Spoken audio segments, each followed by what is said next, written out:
Halo, Assalamualaikum warahmatullahi wabarakatuh. Jumpa kembali dalam pembelajaran matematika bersama Ibu Swisma. Kali ini Ibu akan membawakan materi tentang kebalikan teorema Pitagoras dan soal-soal penerapannya. Nah, sebelum kita masuk ke materi tentang kebalikan teorema Pitagoras, ada baiknya kita mengingat dulu bunyi dari teorema Pitagoras. Pada teorema Pitagoras, kita mengingat bahwa pada suatu segitiga siku-siku, kuadrat sisi miring sama dengan jumlah kuadrat sisi siku-sikunya. Nah, di sini kita mengingat berarti teorema Pitagoras itu langsung berlaku hanya pada segitiga siku-siku. Sedangkan kebalikannya, baca kebalikan teorema Pitagoras bahwa pada suatu segitiga, jika kuadrat sisi terpanjang sama dengan jumlah kuadrat dua sisi lainnya, maka segitiga tersebut adalah segitiga siku-siku. Jadi awal pertamanya adalah hanya pada segitiga, tetapi akan kita lihat terbentuk menjadi segitiga siku-siku ketika berlaku bahwa kuadrat sisi yang terpanjang sama dengan jumlah kuadrat dua sisi yang lainnya. Nah, dari sini kita bisa nanti akan mengenal ada beberapa jenis segitiga berdasarkan panjang sisi yang diketahui ini. Ya, dengan menggunakan kebalikan teorema Pitagoras, kita dapat menentukan jenis segitiga dari sisi-sisi yang diketahui dengan kriteria jika sisi A lebih panjang dari sisi B dan sisi B lebih panjang dari sisi C, maka akan berlaku seperti ini, bahwa A kuadrat, jika A kuadrat kurang dari B kuadrat tambah C kuadrat, di mana A tadi adalah sisi yang terpanjang, ya, maka segitiga yang terbentuk adalah segitiga lancip. Sedangkan jika A kuadrat sama dengan B kuadrat tambah C kuadrat, maka segitiga yang terbentuk adalah segitiga siku-siku. Sedangkan A kuadrat lebih dari B kuadrat tambah C kuadrat, maka segitiga yang terbentuk adalah segitiga tumpul. Ya, kita ambil contoh soal tentang kebalikan teorema Pitagoras. Tentukan jenis segitiga yang terbentuk berdasarkan kriteria ukuran sisi-sisinya. Di sini kita ambil satu yang A, sebuah segitiga ABC dengan ukuran 8, 9, dan 12. Nah, untuk menjawab, mengawalinya adalah kita tentukan dulu mana sisi yang terpanjang.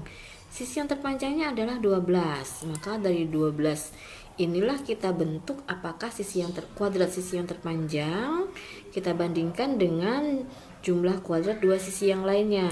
Ternyata hasilnya adalah kuadrat sisi yang terpanjang 144, sedangkan jumlah kuadrat yang lainnya adalah 145. Maka 144 kurang dari 145, sehingga segitiga yang terbentuk adalah segitiga lancip. Yang kedua, yang B, masih segitiga ABC dengan ukuran 8, 12, dan 16. Cara menjawab masih sama seperti yang tadi. Kita awali dulu dengan mana sisi yang terpanjangnya. Sisi terpanjangnya adalah 16. Maka kita bentuk kuadrat sisi yang terpanjang dengan jumlah kuadrat dua sisi yang lainnya. Hasilnya kita hitung, ternyata jumlah kuadrat sisi yang terpanjang lebih dari jumlah kuadrat dua sisi lainnya, sehingga segitiga yang terbentuk adalah segitiga tumpul. Berikutnya yang ketiga, ada tiga ukuran 20, 21, 29. Maka kita ambil sisi yang terpanjangnya adalah 29. Maka kita cek apakah kuadrat sisi yang terpanjang dengan jumlah dua kuadrat yang lainnya, hasilnya adalah 841, ternyata sama dengan jumlah dua sisi lainnya. Berarti segitiga yang terbentuk adalah segitiga siku-siku. Nah, sekarang kita lanjut dengan penerapan dari teorema Pitagoras. Contoh soal yang pertama. Sebuah tangga yang panjangnya 5 meter bersandar pada batang pohon seperti pada gambar. Jika jarak ujung bawah tangga terhadap pangkal pohon 3 meter, maka tentukan tinggi ujung atas tangga dari permukaan tanah. Nah, berdasarkan gambar, untuk menjawabnya, kita buatkan sketsanya, kira-kira posisi tangga dan tinggi pohonnya yang mana. Nah, ternyata setelah disketsakan terbentuk segitiga siku-siku. Dan kita ingat bahwa dalam segitiga siku-siku akan berlaku teorema Pitagoras. Sehingga dari situ bisa kita bentuk bagaimana rumus Pitagorasnya. Awali dengan menentukan hipotenusanya, yang mana hipotenusa atau sisi yang terpanjangnya yaitu 5. Kemudian kita bentuk rumus Pitagorasnya menjadi 5 kuadrat sama dengan 3 kuadrat tambah T kuadrat. Sehingga didapatkan bahwa T kuadrat sama dengan 25 kurang 9. Atau T kuadrat sama dengan 16 dan T adalah akar 16 yaitu 4. Jadi kesimpulannya tinggi ujung atas tangga dari tanah adalah 4 meter. Ya, kita lanjut dengan contoh yang kedua. Pada contoh yang kedua, sebuah kapal berlayar ke arah barat sejauh 80 km, kemudian ke arah utara sejauh 60 km. Hitunglah jarak kapal sekarang dari tempat semula. Nah, cara menjawabnya adalah, pertama adalah kita ingat dulu arah mata angin. Barat kemana, utara kemana, timur kemana, selatan kemana. Karena kita butuh petunjuknya ya. Nah, kemudian kita buat sketsa. Sketsakan di posisi awal kapalnya di sebelah mana, sebelah bawah. Kemudian dia berlayar ke arah barat. Arah barat itu ke arah kiri sejauh 80 km. Kita buatkan sketsa 80 km ke kiri. Kemudian lanjut ke arah utara. Utara itu kemana? Ke atas. Ke atas kita lanjut lagi, sketsakan naik ke atas sejauh 60 km. Sampai ini posisi akhirnya. Nah, kemudian jarak antara kapal dari tempat semula ke tempat akhir itu kita tarik dengan garis putus-putus, kita misalkan dengan X. Maka ternyata segitiga yang terbentuk adalah segitiga siku-siku. Dan kita ingat pada segitiga siku-siku berlaku rumus Pitagoras. Maka kita awali dengan menentukan mana hipotenusanya. Hipotenusanya adalah X, sisi yang terpanjangnya. Maka kita bentuk menjadi rumus Pitagoras X kuadrat sama dengan 60 kuadrat tambah 80 kuadrat. Hasilnya adalah X kuadrat sama dengan 10.000. Dengan X-nya adalah akar dari 10.000 yaitu 100. Jadi kesimpulannya jarak dari kapal di tempat semula adalah 100 km. Ya, masih soal penerapan teorema Pitagoras. Contoh soal yang ketiga. Ada Levi dan Wira ingin bermain sepak bola di lapangan.